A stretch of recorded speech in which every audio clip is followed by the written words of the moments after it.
para presentar al próximo orador, en algún momento Ricky decía recién, las cadenas agroindustriales son complejas, pero no complicadas. Y si hay alguien que entiende de redes y las cadenas, es Gustavo, que ahora lo voy a presentar.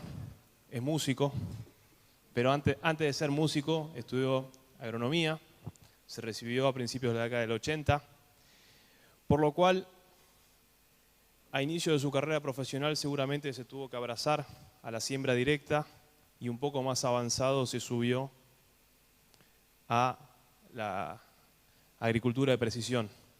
Lo que hoy nos va a contar, estoy hablando de Gustavo Grocopatel, es la evolución que él vivió en agricultura a lo largo de su carrera profesional. Así que Gustavo, todo tuyo. Buen día, ¿cómo les va? Es un gusto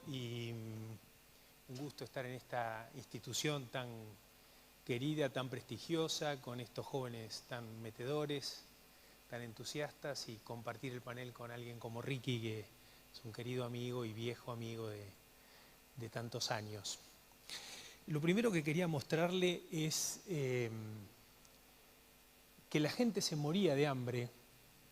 Había décadas o años donde morían 26 millones de personas por año, o 20 millones, 16, 19, o sea, la gente se moría de hambre. Hasta la década del 70, donde se redujo notablemente las muertes por hambre, casi nulas en los últimos años. Tal es así que ya no hablamos tanto del problema de muertes por hambre, sino problemas de desnutrición o malnutrición. Son más los problemas de la gente que tiene sobrepeso que la gente que se muere de hambre. La razón fue la caída enorme en los precios de los alimentos. Al caer los precios de los alimentos, cada vez más gente pudo alimentarse. Y esa caída en los precios de los alimentos tiene que ver con el aumento en la productividad y fundamentalmente con el uso de la tecnología para aumentar esa productividad. En la década del 70, la razón por la cual la gente dejó de morirse de hambre prácticamente fue una serie de innovaciones tecnológicas para ese momento que fueron implementadas por este señor que está acá, que es Norman Borlaug, que gracias a ese aporte le valió el Premio Nobel de la Paz en 1970, porque generó lo que podríamos llamar una primera convergencia tecnológica, que es una nueva genética, en este caso en trigo, con el uso de agroquímicos para el control de malezas y plagas y enfermedades, más el uso de fertilizantes. Esto generó lo que se llama la Revolución Verde y básicamente India, que era un país donde había muchas muertes por hambre, que tenía que importar mucho trigo, comenzó a exportar trigo, le empezó a sobrar trigo y eso sigue hasta el día de hoy. Esas convergencias tecnológicas no se detuvieron y a lo largo de los años empezamos a ver la incorporación de otra serie de convergencias tecnológicas. Acá están graficadas una planta de maíz y soja, pero podría ser cualquiera que fotosintetice, como diría Ricky, en donde hay una serie de tecnologías de base para mejorar la producción, y esas tecnologías de base pueden ser de distintos niveles. La agricultura de precisión se nutre de la electrónica, de la robótica, de la tecnología satelital, la siembra directa de la metalmecánica, las semillas listas para usar de la biotecnología, la protección de cultivo de la química, de la nanotecnología. Y esas plantas, como bien dijo Ricky, no solamente hoy producen alimentos, sino una serie de productos de tal forma de que uno piensa que esas plantas, esos vegetales, se comportan cada vez más como una industria, como una planta industrial. De hecho, hay muchas cosas que se hacen hoy en las plantas que antes se hacían en las industrias. Ahora, estas, llamémosle industrias verdes, que son cada planta, usan energía renovable, que es el sol. A diferencia de las plantas industriales que usan energía eléctrica y combustibles fósiles y demás, son fábricas que no emiten dióxido de carbono, sino que lo absorben al dióxido de carbono, y son plantas que industrias que no están rodeando los centros urbanos, sino que están distribuidas a lo largo y a lo ancho de todo el país. Es decir, que tiene una distribución mucho más federal que no concentra la población. Es decir, que uno podría decir que esta quizá sea la base de una nueva revolución industrial, que nosotros llamamos revolución industrial verde, en donde parte de las fábricas tradicionales sean reemplazadas por plantas para producir medicinas, elementos de la vivienda, textiles, etcétera, etcétera.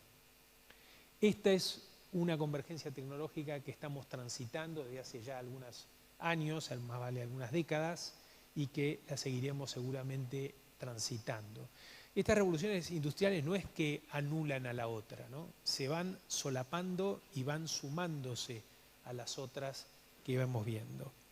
Uno de los ejemplos quizá más interesantes por la complejidad que tiene que ver con la agricultura de precisión, donde no solamente es un tema tecnológico que tiene que ver con una cosechadora que captura la información a través de una tecnología digital, las ambientaciones con imágenes y datos históricos que vienen de las imágenes satelitales, pero también de los drones, y todo hay un software que procesa y al mismo tiempo se hacen análisis de suelo, que eso es a mano. Entonces empieza a haber un diálogo entre la tecnología y el hombre. Es decir, el problema de la tecnología no es tecnología pura, sino es la interacción con el hombre, y así se cierra con distintas etapas este proceso que finalmente da la posibilidad de hacer el uso óptimo de cada metro cuadrado de suelo, y también la productividad y también la eficiencia en costos de cada metro cuadrado de suelos.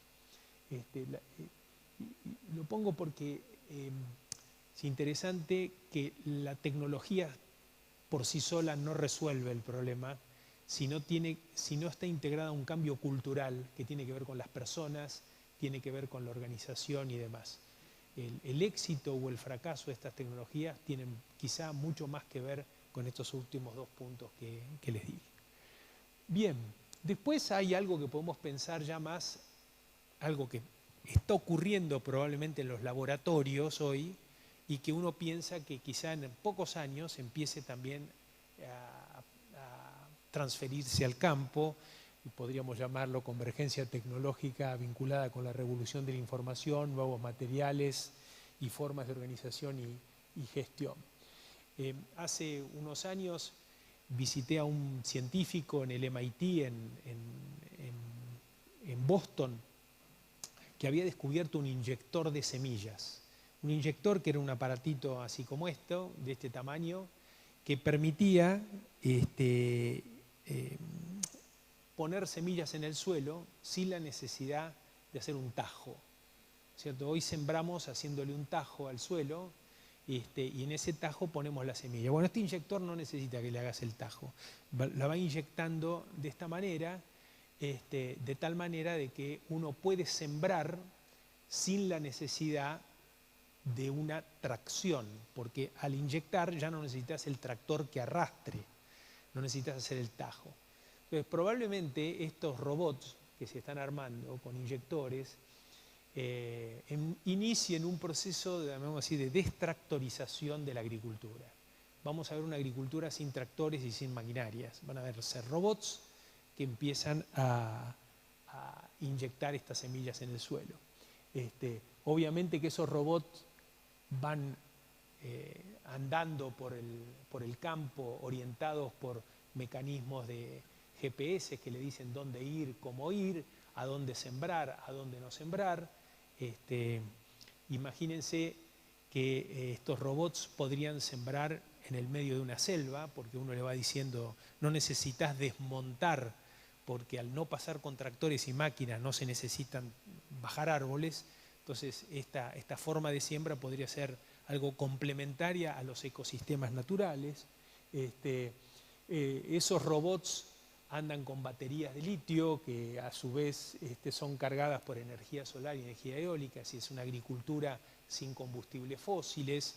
Esos robots pueden ser hechos en impresoras 3D en el garage de una casa, o sea que no se van a necesitar más las fábricas de maquinaria, la metalmecánica, tal como la vimos.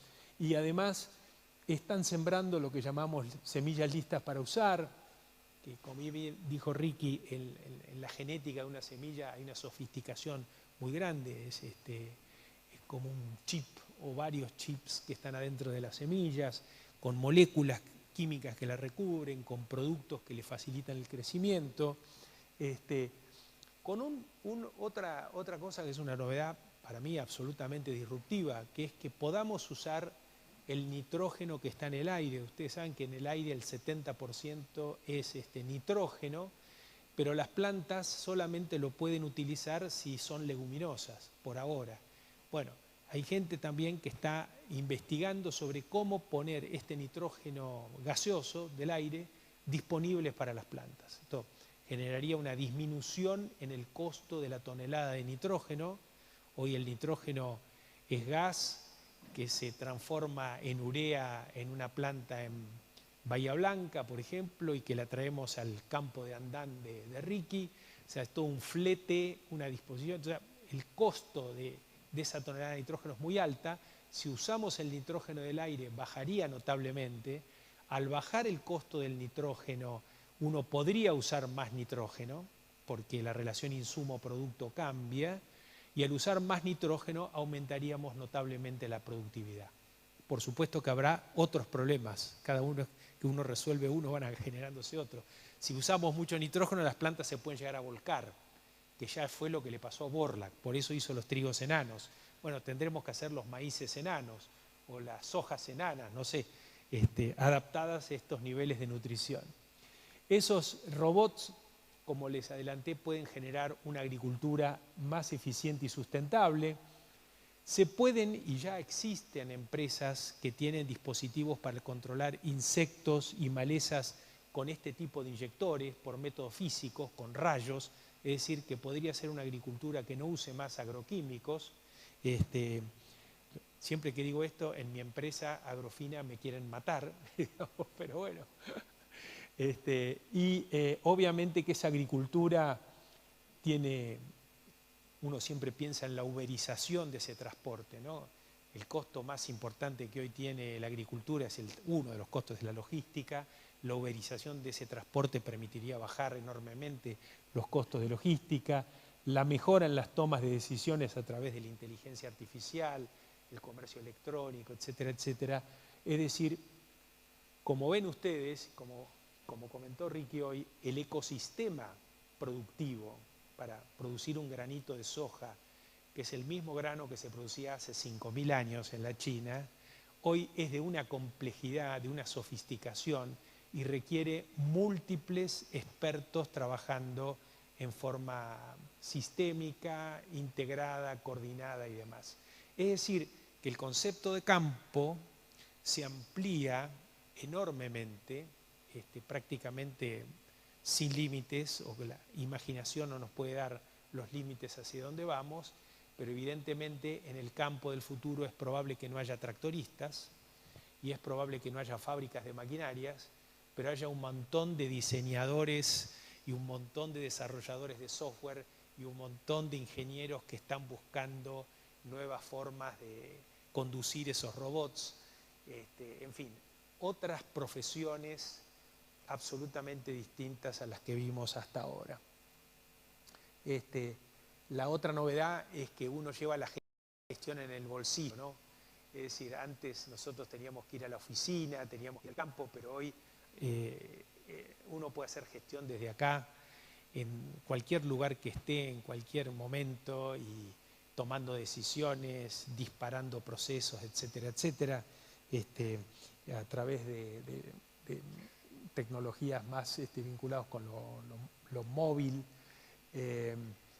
Esas innovaciones que le hablé hasta ahora son innovaciones de procesos, pero también lo dijo Ricky, o sea, las innovaciones no solamente hay que pensar en que los productos cambian, sino en que los procesos cambian. Y en general las innovaciones de procesos son un porcentaje muchísimo mayor, más amplio, y que tienen más impacto que las innovaciones de producto. Pero las innovaciones de producto que vienen también son fenomenales. Estamos viendo permanentemente las carnes artificiales, productos vinculados con algas o con la producción de algas. Las algas producen aceites y producen proteínas y la productividad o el rendimiento de proteínas y aceite en algas es superior al de la soja. Entonces por ahí, y las algas pueden ser producidas en aguas saladas. Bueno, y también este concepto de sistemas cerrados, que está tan vinculado con la economía o la agricultura regenerativa y demás, que cada vez hay que mirarla más o hay que pensarla más en forma sistémicamente en el vínculo con el medio ambiente. Esas transformaciones que les hablé están presentes por todos los rincones y la geografía, no es solamente algo de la llanura pampeana o de un valle determinado, puede ser en los montes, en las zonas amarillas digamos, del ordenamiento territorial, pero también en agricultura sin suelo, se puede fotosintetizar sin suelo, en las hidroponias que acabo de escuchar que van a tener ahora, pero en los techos de las casas, en lo que llamamos la agricultura urbana o periurbana. Estos son campos de algas al lado del mar. El mar puede transformarse en una superficie fotosintética también. Estos son edificios hechos por unos arquitectos donde lo que se ve verde en realidad son algas y son edificios que fotosintetizan. Es decir, que las ciudades pueden ser también un lugar de fotosíntesis. En fin, se puede expandir ese concepto. Pero el éxito o el fracaso no está en general vinculado con la tecnología. Comprar tecnología, adoptar tecnología es relativamente fácil. Tiene que ver con cómo nos organizamos. La organización es cada vez más importante. Yo esta diapositiva la uso de hace 25 años la misma. Ya ni recuerdo a quién se la afané, pero a alguien se la afané hace 25 años y la uso siempre. Pero la realidad es que la sociedad en la que estamos no segmenta entre grandes y chicos, entre ricos y pobres. Segmenta entre los que se dan cuenta y los que no se dan cuenta. ¿Y de qué se dan cuenta? Se dan cuenta de que tienen que hacer con otros, de cómo trabajar con otros, de cómo poder funcionar, de cómo generar estructuras interdependientes, ¿no? Entonces las organizaciones son muy importantes. Lo que hemos hecho hasta ahora no fue neutro, generó una cantidad de problemas. Nosotros pensamos que fueron más los beneficios que los costos, pero hay que atacar a los costos también, ¿no es cierto? Y hay un montón de cuestiones sobre las cuales tenemos que trabajar. Y fundamentalmente, para mí hay dos temas centrales. Uno es el tema de los hábitos de consumo. Un norteamericano consume en calorías casi el doble de un europeo y 4 veces más que un africano. Yo cada vez que voy a Estados Unidos estoy absolutamente con el cerebro quemado, porque cada vez que me dan una hamburguesa recubierta en un papel de plástico que después va en una bolsa de madera y que después se tira todo eso, yo veo que lo que tiro en el tacho de basura es más que lo que me comí. Y eso es energía, esos son costos energéticos. Entonces el tema de los hábitos de consumo es muy importante.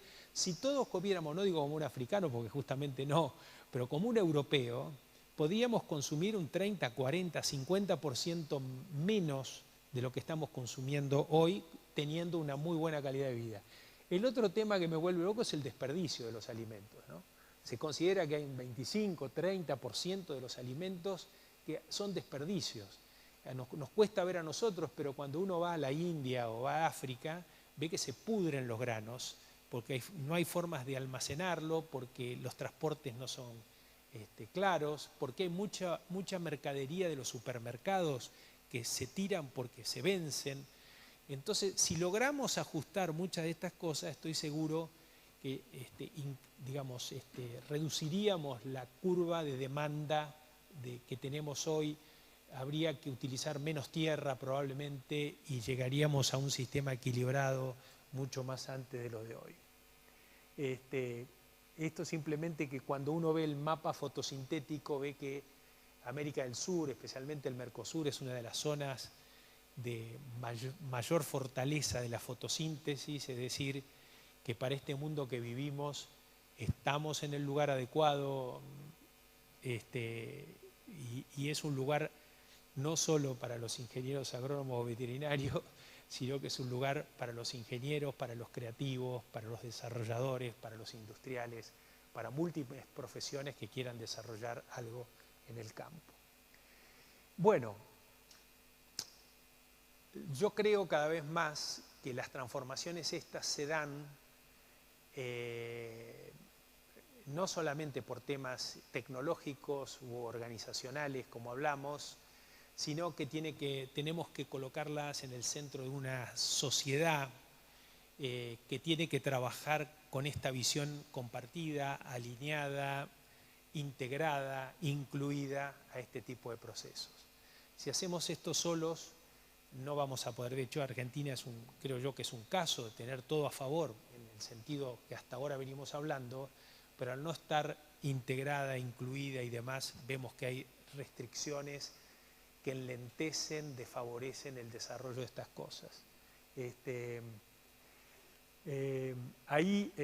Bueno, es la necesidad de revisar el tema del capitalismo y de cómo funciona. Hoy esto está discutido no solamente en Argentina, sino en todo el mundo. Y hace unos años yo comparto un directorio con Marina Silva, que es la ministra actual y que fue de Medio Ambiente de Brasil. Decíamos que para que el capitalismo funcione bien se necesita un estado de calidad. O sea, si no hay estado de calidad, el capitalismo no puede funcionar, porque el capitalismo justamente genera ganadores y perdedores permanentemente. Entonces tiene que haber un Estado que contribuya a dar nuevas oportunidades a los perdedores y bienes, a través de la creación de bienes públicos, de servicios públicos de calidad. Ella me decía, hay que sacarle la palabra capitalismo porque está mal vista. Bueno, pongámosle sustentabilismo, inventemos el nombre que sea. ¿Y de qué se trata el sustentabilismo? Se trata en la convergencia tecnológica que hablamos, de un compromiso renovado y profundo con el medio ambiente, de las nuevas organizaciones, las empresas probablemente empiecen a tener que trabajar, yo llamo empresa porosa, aquella que impacta sobre la sociedad y se deja impactar por la sociedad. Hay toda una teoría sobre el tema de la empresa porosa, el tema del vínculo entre el sector público y privado, de nuevas instituciones, de la democracia, de cómo tiene que funcionar la democracia, de la competencia, de los nuevos liderazgos. Dice ahí que los empresarios no es suficiente pagar impuestos, sino que tenemos que empezar a pensar en cómo somos líderes de estas transformaciones y que justamente los trabajadores tienen este dilema de que para preservar el empleo van a tener que cambiar de trabajo. Entonces, cómo prepararse para cambiar de trabajo y así preservar el empleo, ¿no? Y por último, el tema de la inclusión e integración de los que fueron desplazados por el sistema, lo que llamamos economía popular y demás, de alguna manera que es un sector que en Argentina, lamentablemente, y ahí sí somos pioneros y los más complicados, de qué manera volvemos a generar sistemas que esta gente pueda empezar a trabajar nuevamente. Final. El tema es para qué hacemos todo esto, ¿no? Porque hoy en la sociedad hay también esta pregunta, ¿para qué? ¿Para qué todo este desarrollo tecnológico? ¿Para qué esta sofisticación? ¿Para qué pensar esto? Bueno, hay el tema del propósito, digamos, de las cosas. Entonces, este es un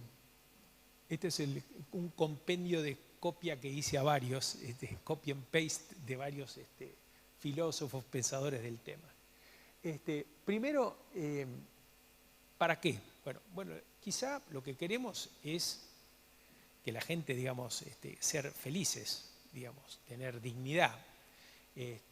Hay alguien que escribió sobre este tema, que fue premio Nobel, que es Amartya Sen, un premio Nobel de Economía, que dice que la felicidad está vinculada con algunas capacidades. Por ejemplo, ser autónomo, ser libre, ser empleable, ser emprendedor, ser saludable, ser solidario. O sea, estas cuestiones hacen a la felicidad de las personas. Entonces, si pensamos que eso es así, después tenemos que crear un marco normativo que permita que la sociedad en su conjunto, porque no es feliz uno a costa del otro, ¿cierto? Hay que generar un marco normativo que permita que la sociedad en su conjunto pueda desarrollar esas capacidades. Y eso tiene que ver con el derecho, y para eso existe la Constitución Nacional, para eso existen las leyes, para eso existe el marco normativo.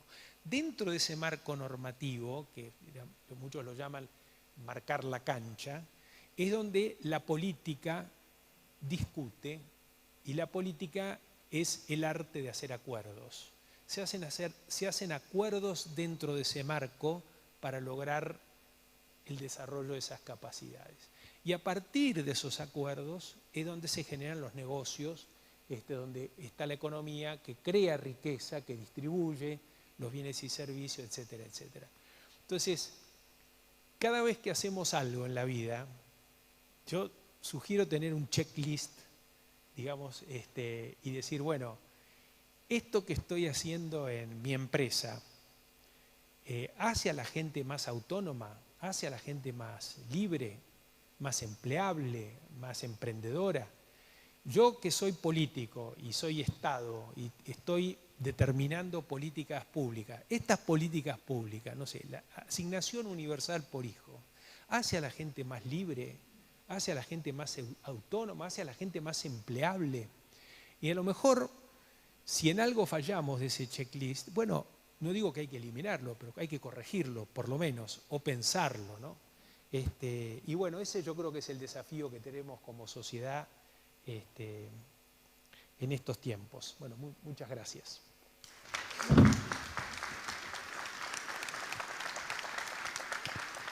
Bueno, gracias Gustavo. Ricky decía, lo necesitamos a ustedes, y un poco para qué o por qué, Gustavo fue muy claro. El concepto de cambio, el concepto de campo cambia totalmente. Donde en un marco de desarrollo ético, como él decía recién. Digo, y me mataste con lo de la destractorización, y me quiero meter un poco en tu historia, digo, corregime si me equivoco, pero tu abuelo era tractorista y contratista. Sí, claro. Entonces, si me pongo por un segundo en tu historia y con vos como pivot, con un abuelo contratista y seguramente un nieto que viva una agricultura sin tractor. Claro. ¿Cómo ves ese cambio de paradigma en definitiva? ¿Y cómo crees que van a cambiar las tareas? Tu abuelo debe haber tragado tierra a mansalva arriba de esos tractores. Seguramente tu nieto no ve a tierra volando, digamos. ¿Cómo crees que van a cambiar las tareas de dos personas que en el fondo hacían lo mismo, van a hacer lo mismo, digamos? Bueno, es que uno no se da cuenta a veces porque no para la pelota y no piensa, no sé. Hace 20 años el tipo que tenía más guita en Carlos Casares, que era mi pueblo, era el que rectificaba los motores de los tractores, ¿te acordás?